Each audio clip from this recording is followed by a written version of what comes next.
Let's get this crazy motherfucker on here. I love this guy. Let's welcome to the show the one and the only, because there truly is no other, Crazy Rob Carlyle. What is going on, my brother? How you doing, man? How you doing? How you doing? How you doing? So what's going on, man? How you been? I'm good. I'm keeping busy. You know how I do. I know. You're always doing too. Always got a lot of stuff going on behind the scenes. You're like James Bond of rock and roll. Like, you're undercover and you're doing, and then all of a sudden you fucking blast us with this DIrtbag Blues that nobody was expecting, which kicks fucking. Hello, you hear me? Yeah, you said it kicks fucking, and then you stopped, and then it went blank. I was waiting to hear what it kicked. Oh, it kicked. I said you're like the James Bond of rock and roll. Like, you're undercover, and then out of nowhere you kicked our ass with this DIrtbag Blues. Oh, cool. I'm glad you like it. I really wasn't sure what everybody's opinion of it was going to be. Not that I cared, but you do want to entertain folks. So I'm glad you got a kick out of it. Totally. Which before we get into the whole DIrtbag Blues and Ferocious and all that, it's funny because yesterday, Facebook, they give you like your history, and they tell you each day, like, this day and time and all. Yesterday popped up the flyer for the show, the announcement of the show we did last year when you came to Philly, and I was like, look at that, perfect fucking timing. Oh, was that a year ago? Yeah, man. Well, the show was last March, so we announced it in January. Okay. Yeah. Right. Yeah, that was fun. We got to do it again. We really do. For sure. I'm ready.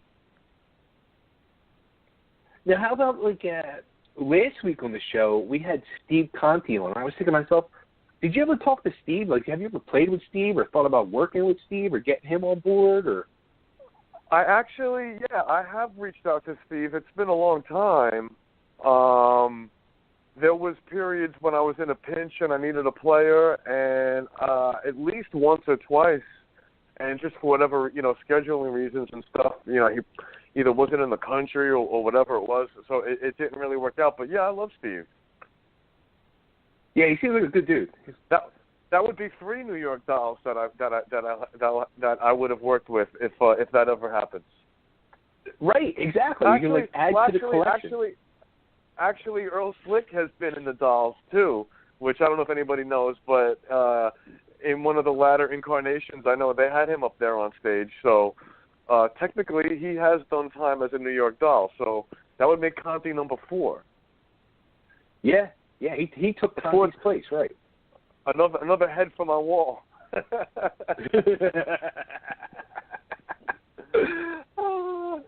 Too funny.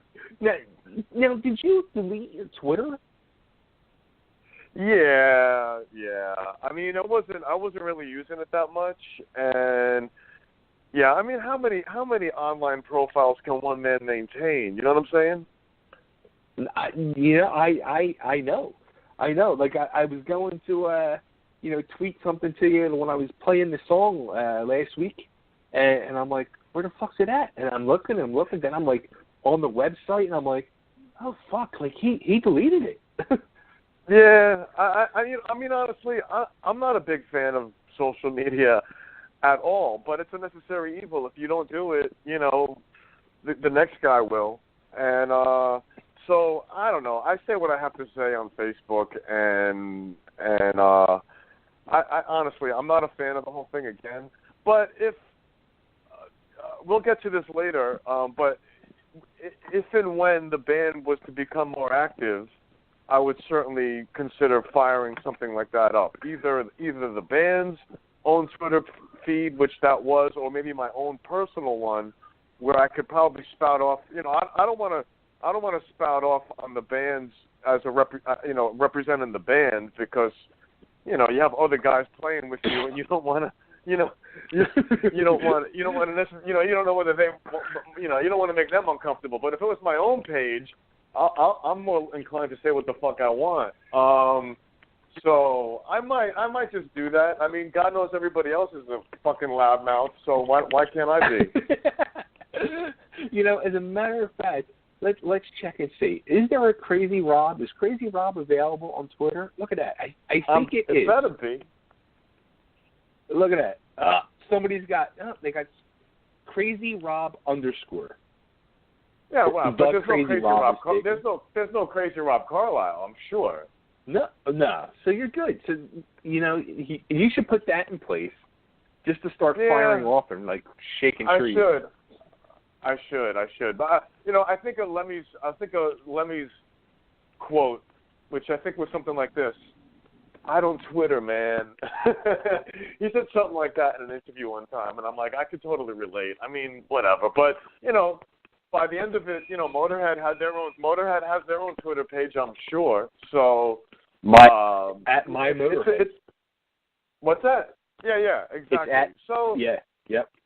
So I mean, everybody, you know, all the kids are doing it. So, but yeah, I should. But it's just another thing. It's just another thing for Rob to oversee, which God knows. God knows I need one more thing. Right. So, well, that leads me to ask, like, so the Compulsions, is there like a lineup in place, in the process? Is it still just Rob? What's going on? Well, there's the album. There's an album in the works, featuring myself. I have Earl Slick on there, Bumblefoot. I have Alec Morton from Raging Slab on bass. I have Brian Delaney from The Dolls on drums. I have Frank Ferrer from Guns N' Roses on drums. I have my old friend Hugh Poole, probably the greatest blues rock guitar player in New York City right now, on a bunch of tracks. I got myself, of course. And so that album's in the works. And then this is new news. I have not even hinted at this anywhere. I was saving this for your show. Thank you. Yes, I have. I am in the process of putting together a lineup that can play shows and go on the road, and we are making plans to go to Europe very, very soon. I'm gonna announce that, and when you find out who's in this touring lineup, I think you'll get a kick out of it. Knowing the you know, the first of all, the sort of rock and roll family tree, I guess, that the band is somehow a part of, and also the musical influences that have inspired the band. Once those names and faces come out, I think you'll get a kick out of it. So, but yeah, I'm really psyched. So yeah, I've been working on and I'm pretty close to announcing not only a touring lineup but also a bunch of dates in Europe for later this year. So I'm really, really psyched about that. Oh, that's fucking awesome. You know, it's funny because yeah. I was even thinking to myself, like, you guys would go over so fucking huge in Europe. Well, that's the hope, man. I mean, I hear the kids still like rock and roll out there. So, and that's the number one question I get. When's the next show? When are you guys playing? When you going on the road? When you coming to my town? So that is the one thing that I haven't really been good at in all these years, and I need to change that. And so, God knows we've put out enough material. There's certainly no shortage of songs between the released stuff and the unreleased stuff. But the one thing that I haven't been able to do is form a lineup that can go out on the road. And so that's definitely a number one priority right now. Now, that's the thing too. Like, and we discussed, when you came down here. And we've talked about it, the few times you've been on since, was our infamous car rides and discussions, and even sitting here at my house, shooting the shit or over dinner, was you always put yourself in that situation where you had guys like, Sammy Yaffa and Frank from Guns N' Roses, and what's his name from Guns N' Roses? I forget his freaking name. but you put yourself in these situations where you were able to do these, albums with these names on it, but you couldn't put it into a touring thing because of other people's commitments. Are you setting yourself up for something similar to that, or is this going to be these guys seem ready to throw down? So no, I'm definitely trying not to put myself in that position. No, we got dates booked. The only thing holding me back is that we have a whole string of dates booked. I'm waiting. I want to sort of surprise everybody with the whole string of dates all at once. So I'm just waiting for the other half of the stuff to come in. And, the goal would be to, do a run and go back, in less than a year. Hopefully by, go back one more time before this year is over. Maybe do that same run again and branch out a little further. We're making it up as we go along a bit. The guys that I'm working with have a lot more experience doing this than I do, so I definitely defer to them on what what's the best thing to do. But everyone has told me it's really smart to go out to Europe. The cities are closer together than here in the States, so it's more economical to travel around and. Right. And I hate to say it, but I think they're more receptive to rock and roll over there. Over here, you turn on the radio and I don't know, I don't hear rock and roll. No, you're right. You're absolutely right. It's like we were talking with Steve Conti last week, and he was like, over here in America, teeny popper rock. And over in Europe, they still like truly rock and roll that's made organically, not through a computer. Yeah. Well, I'm going to let you know. I'm excited. So when do you think we could? When can we expect like an announcement? I'm hoping within the next 2 weeks we should know about. Like I said, there's another string of dates coming, and I'm told it's going to come pretty quick and pretty soon. I want to hit you with all the facts all at once, because I think it'll just it's just more wow factor, if you will. This is showbiz, right? Hey, this is showbiz. I hear you. Oh, that's awesome. It's exciting. Yeah, I'm psyched. It's a pretty bold move when you find out when you see what exactly it is. It's a pretty bold move. So I'm psyched. Now let me ask you this too, like with the whole Europe thing. Like I don't know if you know who Scott Sorry is from he played Sorry and the Sinatras and Sorry and the Sinatras. He played in a few other bands, but he did a tour of Europe, and he had guys from Philly as his backing band, and one of the guys, a friend of mine, played guitar, and when he came back, I was asking him, how to go, blah, blah, blah, blah, and he was saying, before he went over there, they did like a 2 to 3 week run. He was like, I was really scared because we were basically playing like every night of the week, and you think over here, and you're like, you're going to play these clubs, and you're like, there ain't fucking nobody showing up on a Monday night, a Tuesday night, a Wednesday night. Right. And he's like, every night the places were packed. And he said the big reason, which he saw, the big difference there than here, and he thinks is a huge thing, is all these shows started at like 6 or 7 o'clock at night and were over by 10 o'clock. Right. So, in other words, that's the lifestyle over there. Yeah.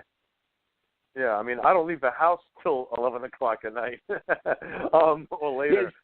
So they get started pretty early and they end early. Yeah, see, like, you still have that New York rock and roll lifestyle and mentality where I think everybody else in the country who would like that music is feeling the age and, like, is snoring by 11 o'clock. I know I am anymore. Right. So that's when the crowd comes out, like basically after work. Right? You get to the club for dinner time, and you see the show, and you're home in bed for the 10 o'clock news. Yeah, I mean, I don't know. Maybe that's a cultural thing. I don't know. I mean, I've been to cities in Europe where, like, you know, it's hanging out in a bar is way different than hanging out in a bar. First of all, like, the lights are all bright and the music is low because they can't raise it at a certain volume. I'm like, what? But I've seen. I don't know if that's the custom there. I don't know, but I guess I'm going to find out. I guess so. You're going to have to do the reporting for us. And yeah. I look forward to it. So the song, the Dirtbag Blues. Oh, what a fucking song. Yeah. Oh, good. It's 48 seconds long, but hopefully we can spend 10 minutes talking about it if you want. So was the plan for the song to be that short from the get-go, or did it just kind of work out that way? You know what? We have another song a couple of albums ago called Eat My Dust, and that's 48. That's about 46, 48 seconds also. And every song has multiple sources of inspiration or things that drove you to write it. But definitely in the case of like these songs, there seems to be some sort of like unspoken, competition or whatever it is between, hard rock, punk-based bands as to like who can write the fastest, heaviest, dirtiest, song. And so me being, the overly competitive bastard that I am, I'm like, okay, we're here, motherfuckers. Here's a 48-second song. You think the Ramones are cool because their songs were 2 minutes long? This song ain't even a minute long. So that was one thing. When I first started the Compulsions, like, it's been over a decade, but I was even more unknown than I am now, and a lot of the other dudes around town, I could tell they thought it was going to be like, because of the way I look, I'm going to go out on a limb here, but everyone kind of thought it was going to be, and I could tell they're like some sort of Black Crowes, clone band or whatever, and that it was, and I have nothing against the Black Crowes. I love the Black Crowes, especially the first two albums I love. But in New York, especially around that time, they're not a punk rock band and they're not a hard rock band, so they're kind of frowned upon. So I knew it was kind of a dig. It was kind of a slam that they were trying to, put me in that corner. And I'm like, fuck you fucking guys. You don't put me in any goddamn fucking corner. I will do whatever I want as a musician. And you guys think you're fucking punk rock. Check this motherfucking shit out. And it was like, I just put out the hardest, heaviest, fastest songs with my fucking pretty little Chris Robinson shag haircut. You know what I'm saying? So beat that. It's funny. I never thought of that until you said it. Like, as soon as you said it, I was like, oh, yeah. Fuck, he does look like Chris Robinson. I used to get it all the time when they were a bigger band. Yeah, all the time. In fact, this one chick came up to me one time in a bar, and she was with some guy who was, I guess, a producer, and they were so convinced that I was him that she was like, I'll buy your next round if you just pretend to be him. And she brought the guy over, and he was like stuttering and stammering like a fool, like thinking that I was him. And he's just gushing all over me, and I couldn't let it ride for too long. I had to eventually break it to him. But yeah, so there was that. But so that was one of the reasons why I wanted to hammer out these types of songs, and I gave myself this sort of this little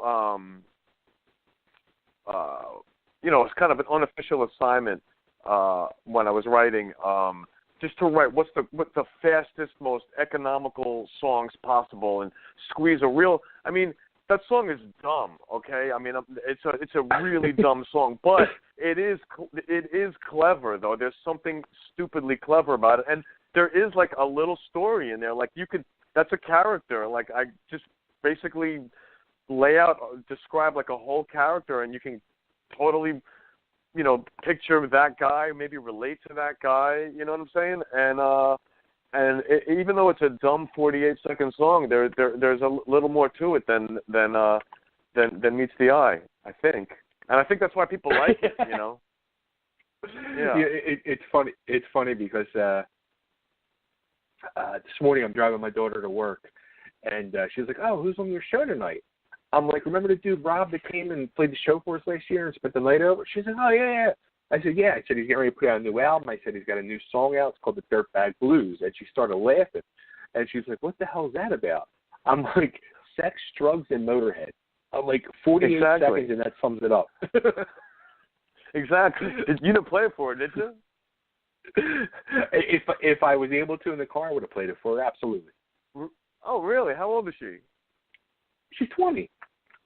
Oh, okay. Oh, cool. I didn't realize that. I remember your daughters being really young. You know what? The younger one looks older than the older one. The older one's 20, and the younger one actually is going to be 14. But yeah. Okay. Okay, cool. Then she's allowed to hear it. It's NC-17. I would say it's NC-17, right? Yeah. Do the one word.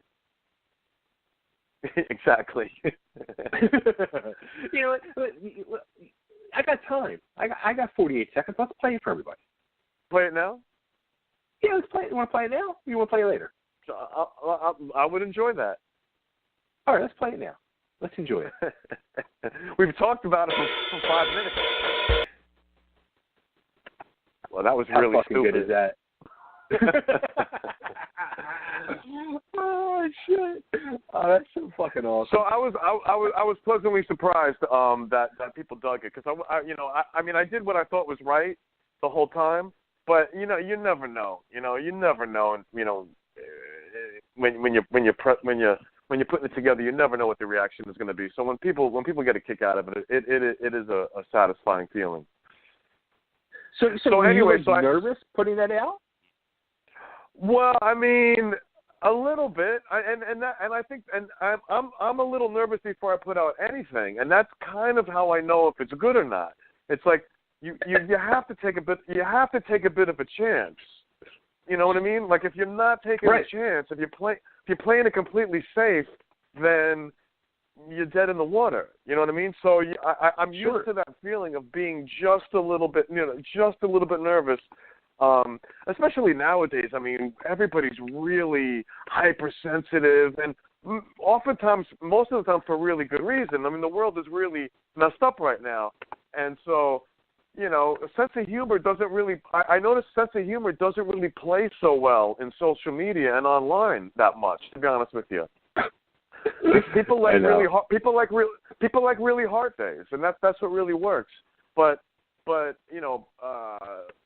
the irreverent humor?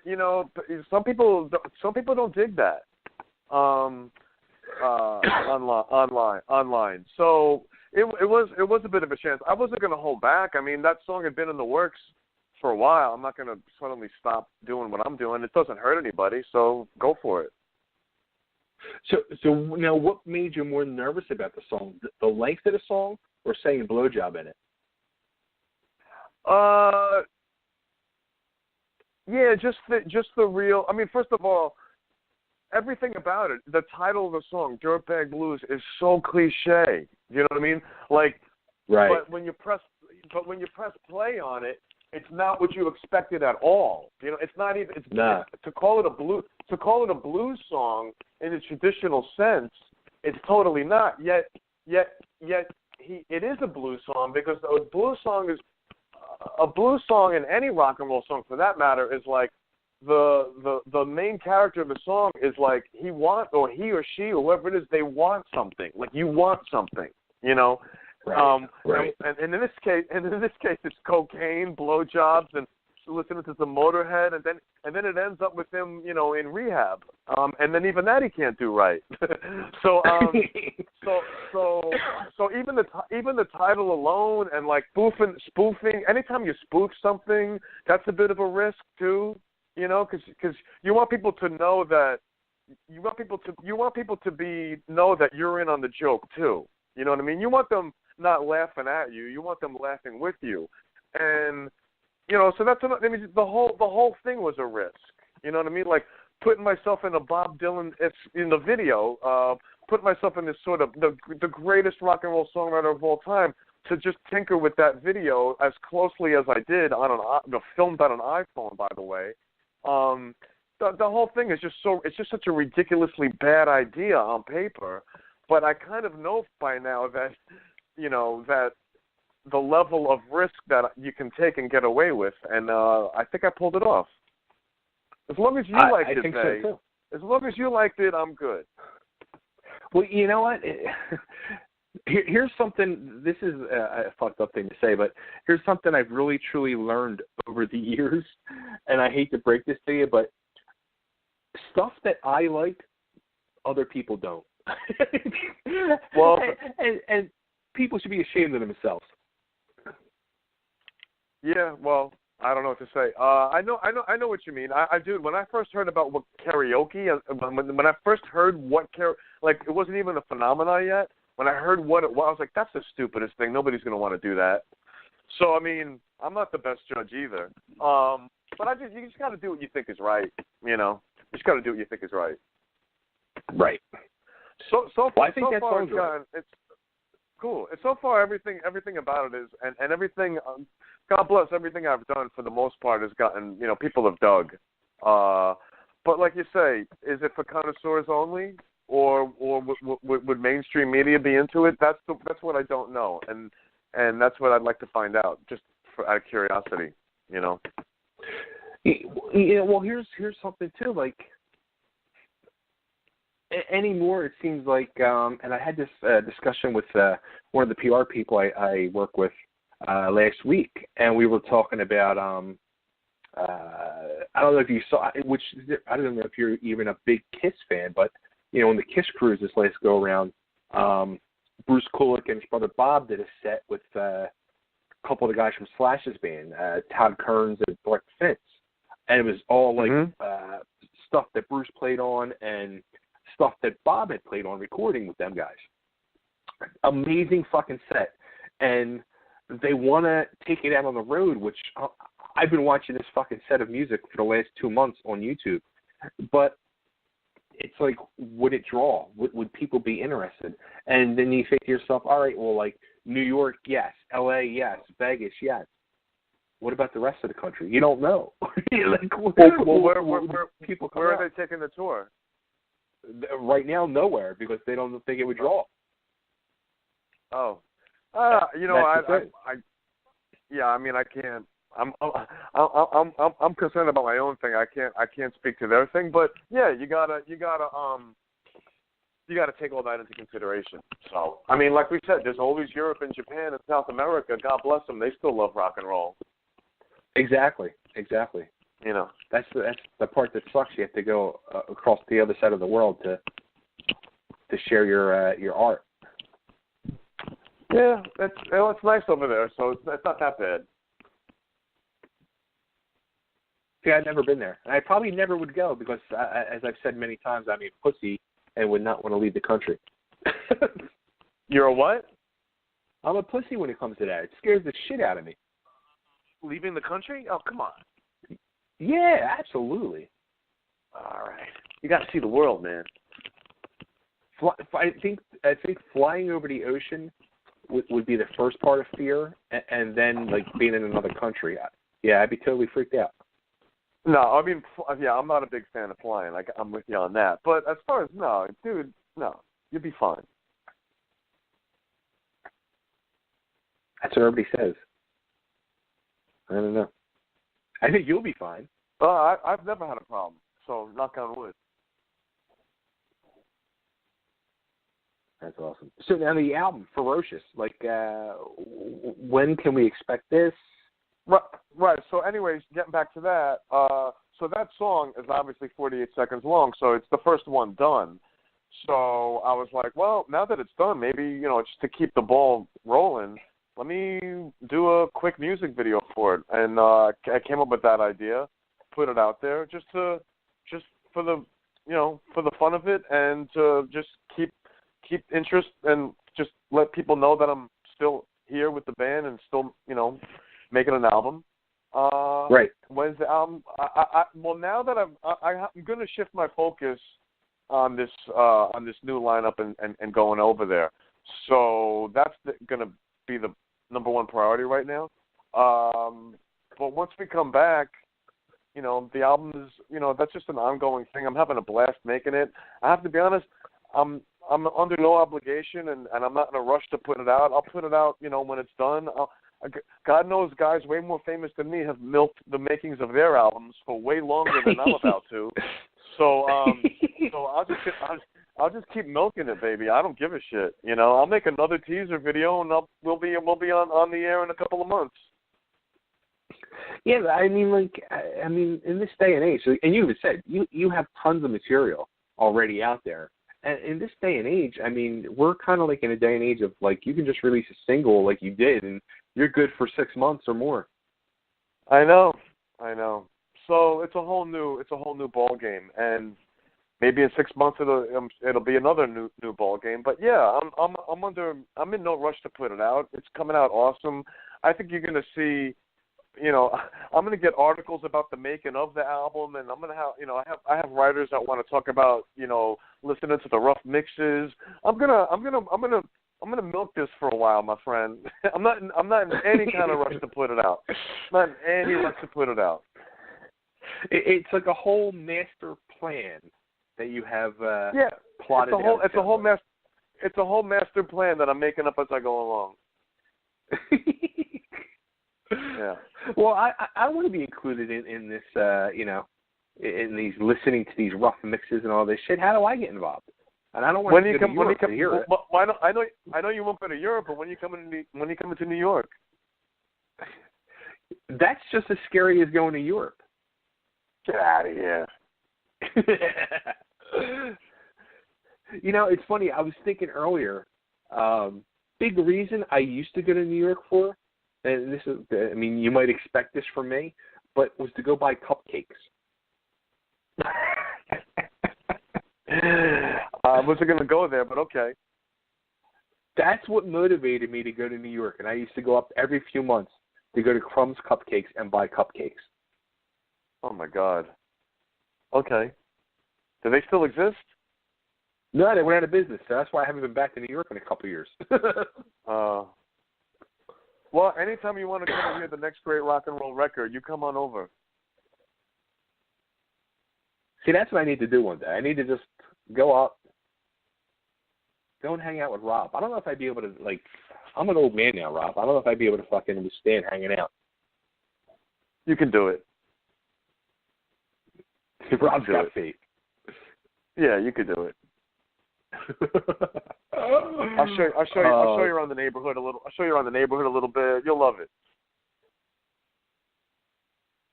Show me a new spot to get cupcakes, get some pizza.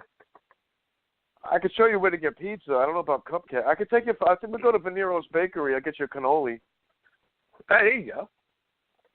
I'll trade in my cupcakes for a cannoli any day. For sure. Cool. So, where should we? Is the single available on iTunes or anything, or?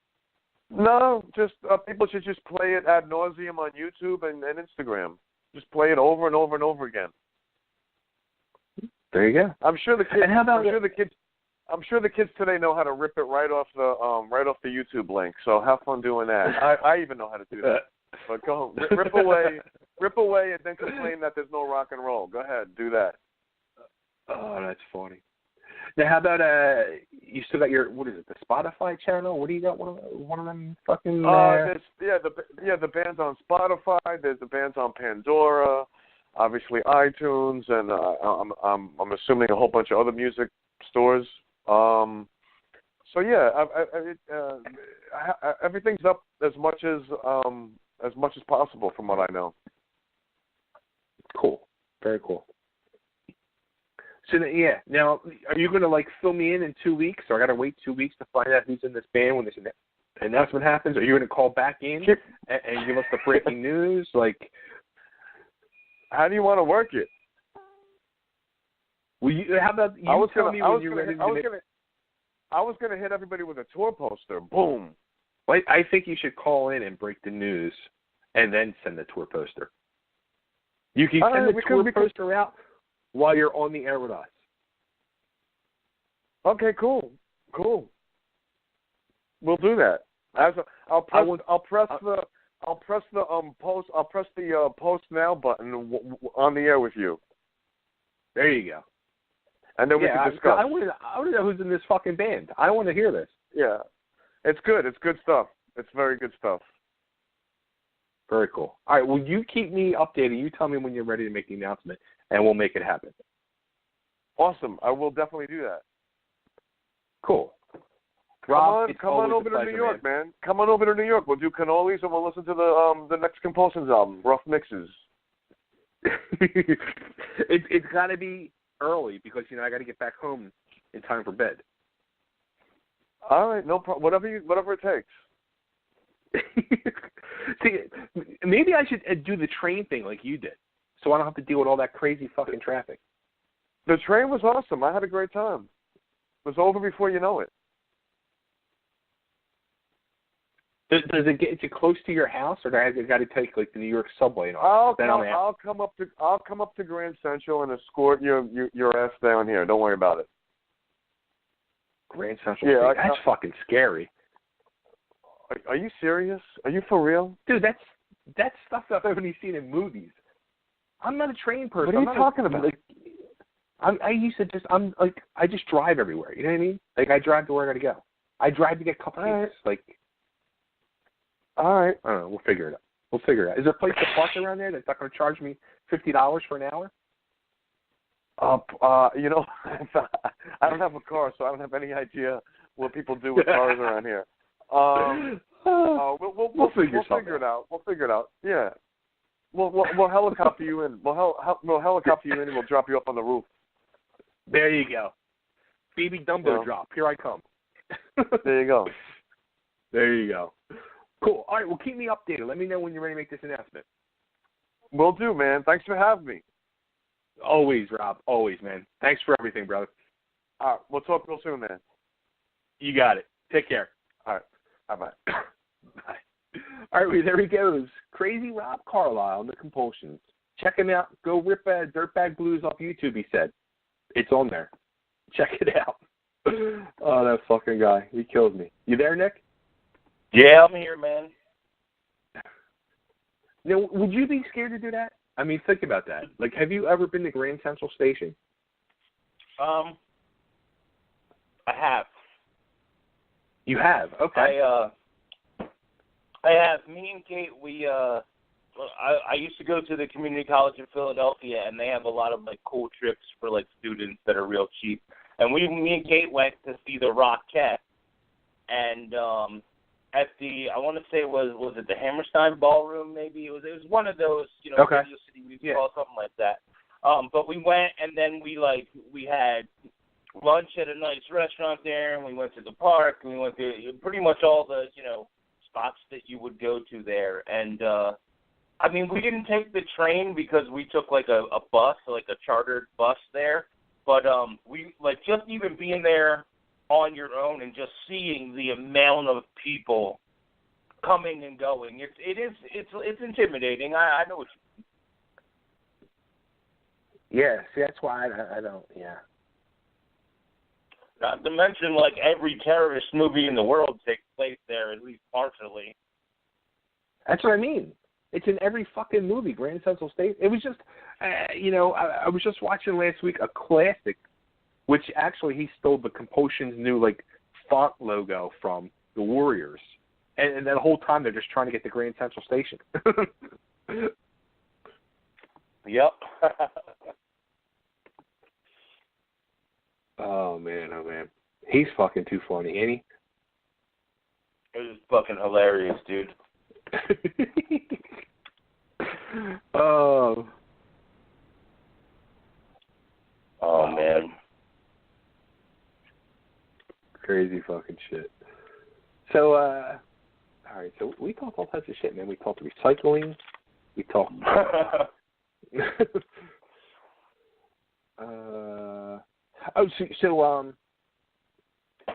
YouTube. Something I was talking about to you in email earlier. Let me find that fucking thing.